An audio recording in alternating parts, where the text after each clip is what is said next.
Hey guys, it's Goosebumps Completionist, and today I'm bringing you another book versus episode video. And in today's video, we're going to be looking at The Scarecrow Walks at Midnight, the book versus the episode.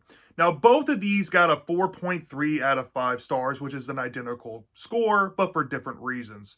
For the book, I have a lot of nostalgia sentiment. It was a former childhood favorite of mine, and rereading it as an adult definitely opens up a lot of memories with my grandparents and all that, who are no longer with us. So, in a lot of ways, I think I'm more forgiving on the book with its issues it does have compared to the episode, which I think has, I guess, less issues.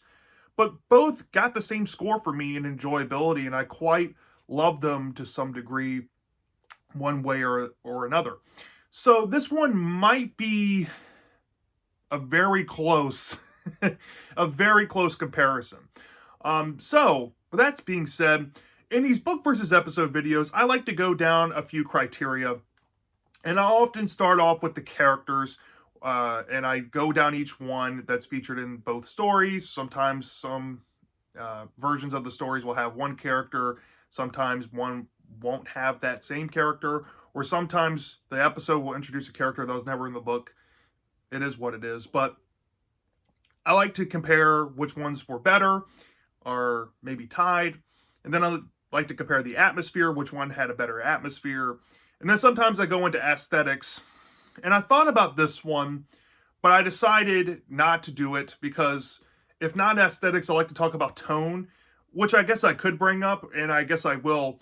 Which one had a better tone? And what I mean by tone is which one I guess is scarier. So that will be the comparison. And then we'll compare the overall plot, the climax, and the ending and see which ones did it better there as well. So, without further ado, let's get into the characters. So, the first character is obviously the main character, which is Jody. Jody in the episode, I think, is a downgrade from the book.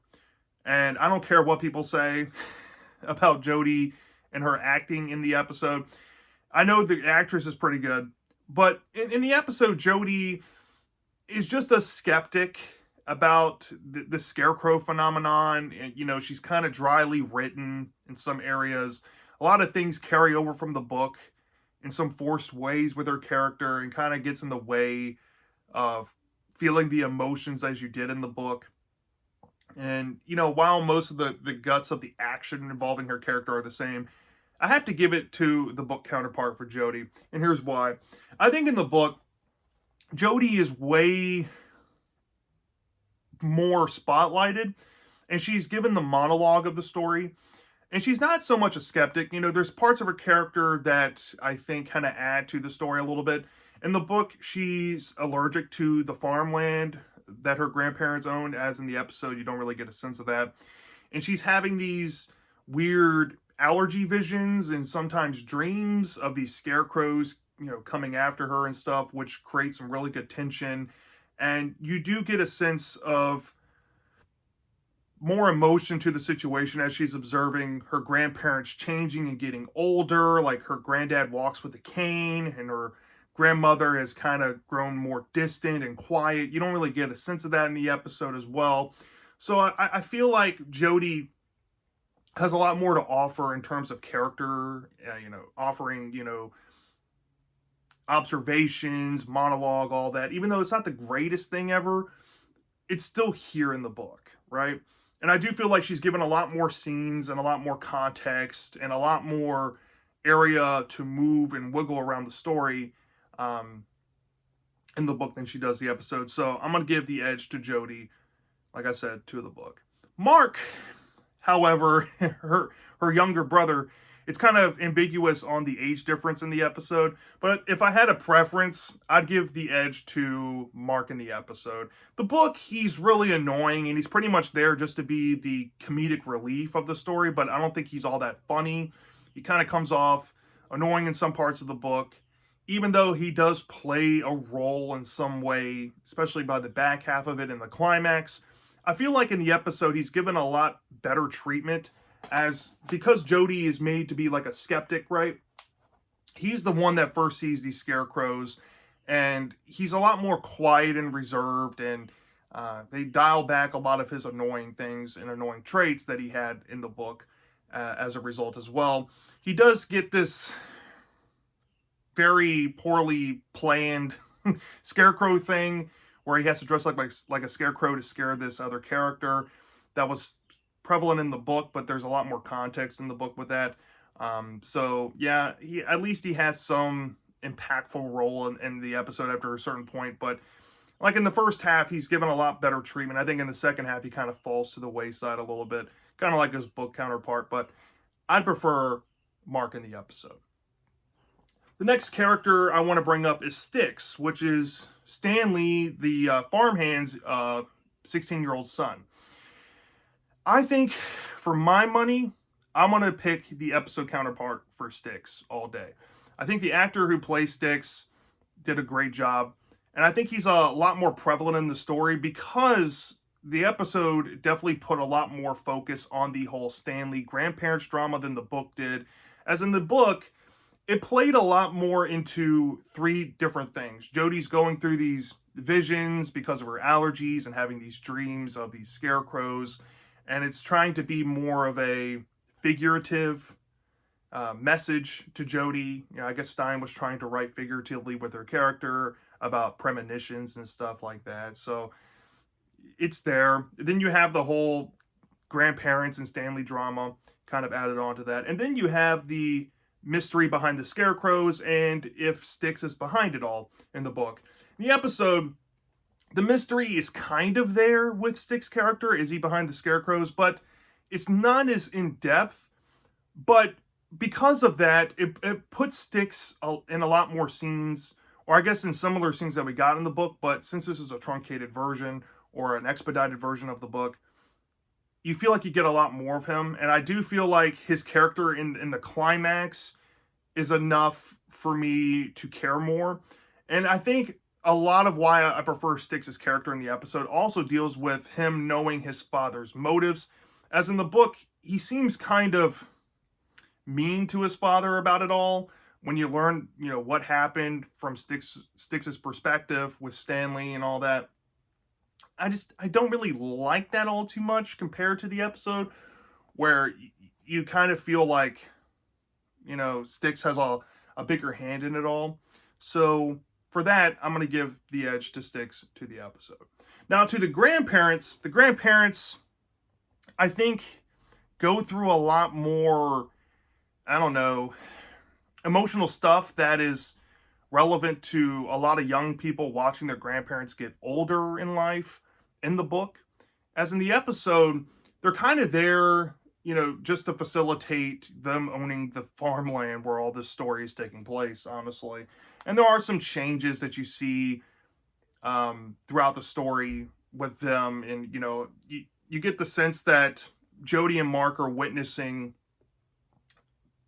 what Stanley has done with these scarecrows and how that relates to them and how that's affected them. But I feel like, for my money, I'm going to give the edge to the grandparents to the book. And I think the grandparents deserve it here just because even though they're kind of in and out of the story, they do play a role in the climax, actually. And while the ending doesn't really wrap it up in a nice bow for them and makes me believe that they kind of moved on from everything like the episode does, I do prefer the emotional weight with the grandparents in the book. So for that, I'm going to give the edge to the book for the grandparents. Now, for Stanley, this is a tough one for me because Stanley in the book is such a unique character in Goosebumps. He's kind of a play on learning disabilities and naivety and just, whimsicality. He's kind of a lovable dork. As in the episode, he's a lot more sinister. And I think that was kind of added there on purpose. You definitely see the tweak of Stanley's motives when Styx reveals this to Jodie in the back half of the episode. And it seems like he's a lot more mean than his book counterpart, I would say. And I definitely think it plays up on this power element that the book kind of alluded to. But it definitely went a little overboard in some areas in the episode. And in the process, Stanley comes off like more of a menace. Now, it honestly depends on who you ask. But honestly, I kind of like both for what they are, so I'm going to kind of tie Stanley here because I really don't have a preference. I think both of them kind of work in their own different ways for both different versions of the story for what they're going for with this character. So that's where I'm at with it, if I'm being honest. Which leads me to the Scarecrows. Which version did it better, the episode or the book? I think, at least in the book, there's a lot of fake outs involving the Scarecrows because of Jodie's allergies and her watery eyes and her dreams. But we actually get to see Scarecrows front and center in the story, pretty much alive early on. It's not really a spoiler or anything. And we do feel a more menacing threat. And the look of the Scarecrows are so much better than what I can imagine from the description of the book. So I'm going to give it to the episode. And that kind of comes down to the fear factor of it all and how it plays out in the climax. These are genuinely scary monsters. And if I saw these coming after me, I would have been petrified. So, yeah, I think the Scarecrows were handled a little bit better in the episode counterpart. So, they win there. Now let's get into the atmosphere. And I'm going to be upfront with this one to keep it short and sweet. The episode had a low budget like all other Goosebumps episodes. It was a normal length episode. It wasn't a two-parter, even though it probably could have been. They did what they could. But I think the book definitely has a lot more with the setting, a lot more going on with the farmland. It's a whole lot more expansive than the episode ever got. Even though the Prowse isn't that good in the book, I do think that there's a lot more to chew on with the story here, because you have like a horse, you have horses, you have barns, you have rivers and creek beds, and you just have a lot more of the grandparents' farmland, and even some parts of this town that they live in that we never get to see in the episode. So for that, I'm going to give the atmosphere to the book. It easily wins out there. So, that being said, let's get into the tone of it all. Which one is a scarier product, if I had to say? The book isn't really that scary, even though it does have some scary scenes and there's some tension. It's not really scary until the back half. As in the episode, it pretty much tries to be scary from the get-go, and there's something off the whole time that I think really works in its favor. It just has that it factor. So for tone, I'm going to give it to the episode here. Which leads me into the overall plot. Now, for the most part, they have this pretty much the same plot. Jodie and Mark come to visit their grandparents for an expedited amount of time, right? And they get involved in this whole drama where this farmhand Stanley has a superstition book, maybe or maybe not, activates a spell that brings scarecrows to life. Something happened before they arrived on the farmland that caused drama with the grandparents and Stanley. The grandparents have changed. The kids start to notice it. And they get wrapped up in if these scarecrows are actually alive or if Styx is behind it all. And then they kind of learn the whole truth in the back half of the story. Mark is dressed up like a scarecrow to pull a prank on Styx. Jodie learns the truth from Styx about what's going on with his father, Stanley. And a group of the characters have to handle these creatures that come from Stanley's actions, I should say. So, more so the same plot with a different ending. But if I had to say which one did it better, there's a lot of contention with this. I could definitely see people saying that they think the plot is better in the episode because it's a lot tighter. The pace is a bit better for them. If they don't like slow burns, I can totally understand it. But I definitely think there's a lot more to chew on in the plot in the book. And it does context a whole lot better. The problem with the episode for me is that everything comes off so random. Because some things were kept from the book to kind of shoehorn in like similarities and stuff. But this stuff is kind of not needed. There is a lot more focus on the Stanley grandparent drama in the plot than the book was. But I will say this. The plot, you know, I think it's a great crescendo type of story. Where you have three different elements kind of going together. You have, you know, Jodie's visions. You have is Styx behind the scarecrows, or are these scarecrows alive? And then you have the Stanley grandparent drama kind of coming to fold by the climax. Here, you kind of have the same thing, but you don't feel the same context or emotional weight to it all. And some things, like especially the dream sequence with Jodie, with her being the skeptic, is really dumb.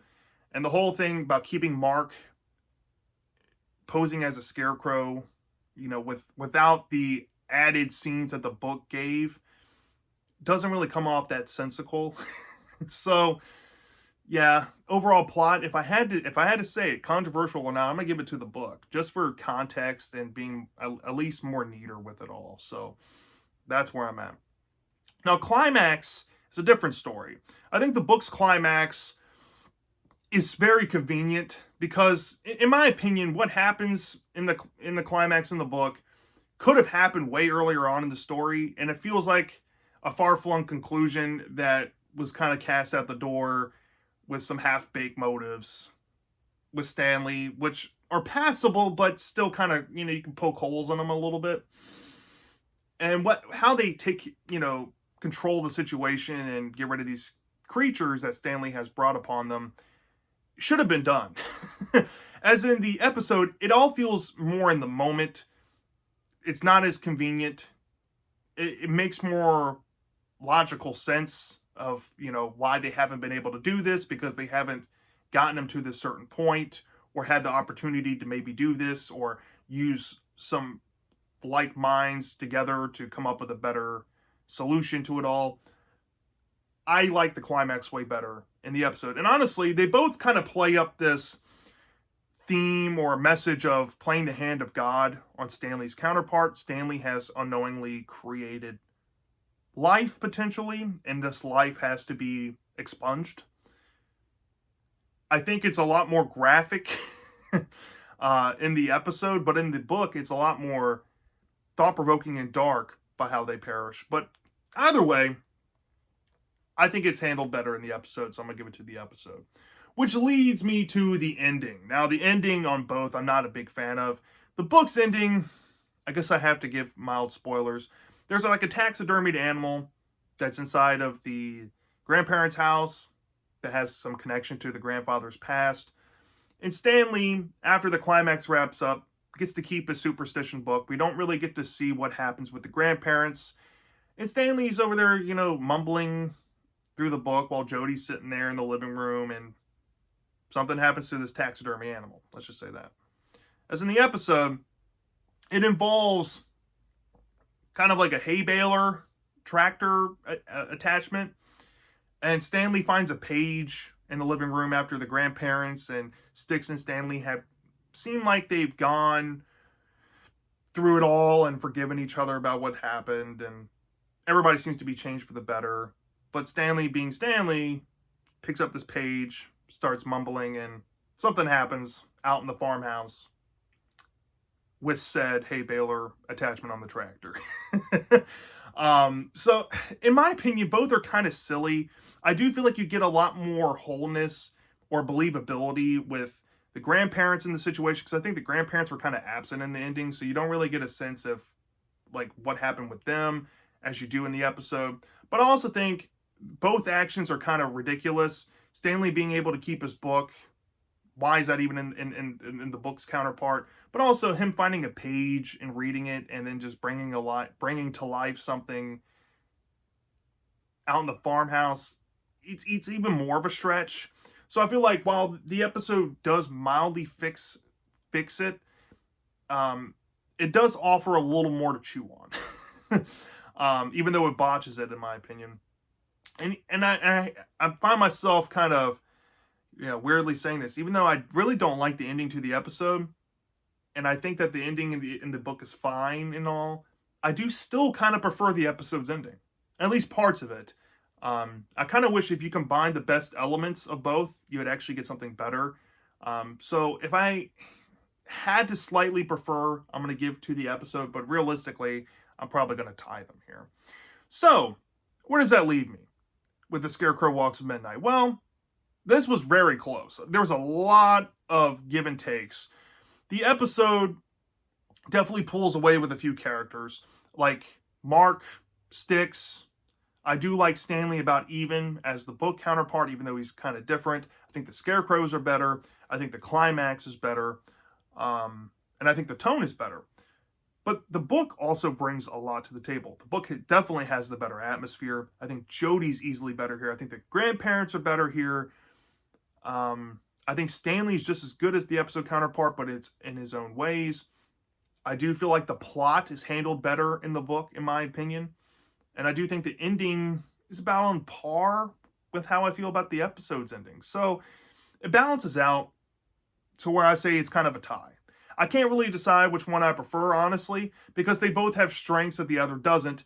And this is one of those situations, if you were to maybe make this a two-parter and flesh out more of the book's scenes and have a bigger budget, this could have been easily the better product if it had more of the context and less random stuff that the book had. Now, some people might be like, yo, Scarecrow Walks Midnight doesn't need a two-parter. Maybe, but it could have served as one. There's enough there. You know, they could have tweaked the mystery aspect of the book a little bit better. They could have upped the stakes with the grandparents drama. They could have at least kept some of the dream sequences or vision sequences from Jodie and made them creepy. So it would have just kind of added all together to make pretty much a more faithful book adaptation, but with some slight tweaks to make it scarier in tone, better monster design, and better climax, and possibly a better ending if they would have combined the best elements. But that's where I'm at. I just think these are pretty much tied in a lot of ways. But like I always say, go judge these for yourself. Goosebumps is a book franchise. Go read the book and then watch the episode. I think for a lot of people, it's going to come down to the pace. If you don't like slow burns, this book is probably not going to be for you. Yeah. So the episode might be easier to stomach. However, if you're a fan of slow burns like The Werewolf of Fever Swamp and you like good atmosphere and you like some emotions there, maybe if you've related to watching your grandparents get older or maybe have passed away, I think this story, even if your grandparents didn't own farmland like mine did, and even if you don't have, nostalgic connection with this book, reading this book at the farmland that they owned, I think it would still trigger something within your memory about them or remind you of them. And I think it will definitely be an easy read for that reason. In my opinion, I think the book is one of the more brisker Goosebumps books to go through. I think it's one of Stein's better written ones, even though some people might argue all day long about if the plot is all that, characters are all that, whatever. That's not the point. It's just a very digestible book. And the episode is a quick 21-minute episode. It flies by too. So yeah, that's my thoughts on The Scarecrow Walks Midnight. Let me know down in the comments section, which one do you prefer? Do you think the book is better? Do you think the episode is better? Do you think they're kind of tied? What do you like about each? I'm dying to know. And I'll see you next time.